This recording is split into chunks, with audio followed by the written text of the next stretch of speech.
সুখবর কেকেআরের সাপোর্টারদের জন্য। আইপিএল এর আগেই রাসেল গড়লেন নতুন রেকর্ড।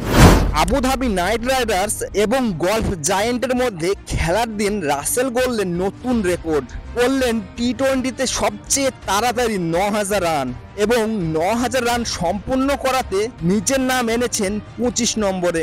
আন্দ্রে রাসেল 9000 রান করতে বল খেলেছেন 5321টি। রাসেলের আগে রেকর্ডটি ছিল গ্লেন ম্যাক্সওয়েলের, তিনি বল খেলেছিলেন 5915টি। ওয়েস্ট ইন্ডিজের হয়ে তিনি প্রথম কম বলে 9000 রান সম্পন্ন করেন, এর আগে ছিলেন ক্রিস গেল। রাসেল মোট 336টি টি-20 ম্যাচ খেলেছেন এবং 169 স্ট্রাইক রেটে এবং 26 গড়ে রান করেছেন 9004টি। এর মধ্যে রয়েছে 2টি সেঞ্চুরি এবং 31টি হাফ সেঞ্চুরি। এটা সত্যি কেকেআরের ফ্যানদের জন্য অনেক বড় খুশির খবর, কারণ রাসেল কেকেআরের অনেক পুরাতন একজন খেলোয়াড় এবং এই খেলোয়াড় সবথেকে দ্রুত 9000 রান সম্পন্ন করেছেন, যেটা কেকেআরের জন্য যথেষ্ট খুশির খবর। আপনি যদি কেকেআরের ফ্যান হয়ে থাকেন অবশ্যই ভিডিওটি শেয়ার করবেন।